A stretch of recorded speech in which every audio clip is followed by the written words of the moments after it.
প্রতিপক্ষের পুরো আক্রমণ ভাগকে রুখে দিতে একাই প্রস্তুত বাংলার হামজা চৌধুরী। অবসর ভেঙে আসা সুনীল ছেত্রী, ইরফান, মানবীররা পাত্তাই পাবে না তার কাছে।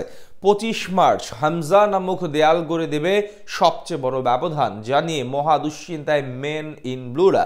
তাদের হারিয়ে নতুন দিন সূচনা করবে বাংলাদেশ। মধ্যমাঠে হামজা চৌধুরীর সামর্থ্য আর প্রতিপক্ষের দুশ্চিন্তা নিয়ে বাকিটা জেনে নেব রিপোর্টে। দক্ষিণ এশিয়ার সবচেয়ে দামি খেলোয়াড়টা এখন বাংলাদেশে। হামজা চৌধুরীর সমান মূল্য নেই উপমহাদেশের আর কোনো ফুটবলারের। এমনকি গোটা ভারত দলের 11 জনের মার্কেট ভ্যালুর তুলনায় বেশি দাম হামজা চৌধুরীর। আর দামের পাশাপাশি কাজেও কতটা অপ্রতিরোধ্য তিনি, সেটাই 25 তারিখ হারে হারে টের পাবে প্রতিপক্ষ শিবির। দুনিয়ার সবচেয়ে বড় লিগে খেলার অভিজ্ঞতা আছে। মধ্যমাঠে লেস্টার সিটির মতো দলের প্রধান হাতিয়ার ধরা হয় এই মানুষটিকে। নামকরা সব স্ট্রাইকারদের বাক্সবন্দি করে রাখাটা তার একমাত্র কাজ। সাথে নিজের সবচেয়ে বড় সামর্থ্যের জায়গাটা হলো স্পিড। উপর থেকে নিচে সব জায়গায় সমান গতিতে দৌড়াতে পারেন হামজা দেওয়ান চৌধুরী, যেটা সবচেয়ে বড় দুশ্চিন্তার কারণ প্রতিপক্ষ ভারতের জন্য।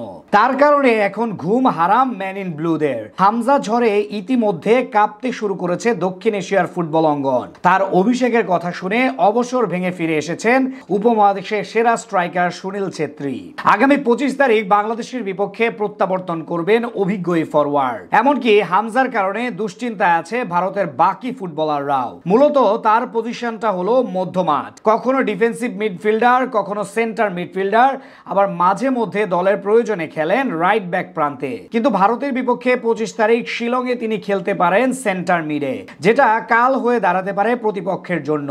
মূলত ভারত দলের ফুটবলাররা এদিন ফুটবল খেলায় বেশি মনোযোগী হতে পারে, অথবা বিকল্প হিসেবে লং পাসিং প্রথা অবলম্বন করতে পারে। সেখানে তাদের প্রধান টার্গেটটা থাকবে মধ্যমাঠকে বিট করা। যেখানেই তালগোল পাকাতে থাকবেন হামজা। মাঠের মিডল পজিশন যদি বাংলাদেশ দখল করে নিতে পারে তাহলে কাজ অনেকখানি এগিয়ে যাবে, যেমনটা তিনি শেফিল্ড ইউনাইটেড ও লেস্টার সিটিতে এতদিন করে এসেছেন। এছাড়া সেখানে সম্ভাবনার আরেক নাম জামাল ভুইয়া। হামজার সঙ্গে বাংলাদেশ অধিনায়ক যদি নিজের সেরাটা দিয়ে ডিফেন্সিভ মিড পজিশন ধরে রাখতে পারেন তাহলে তাদের ভেদ করা অসাধ্য হয়ে পড়বে ভারতের জন্য।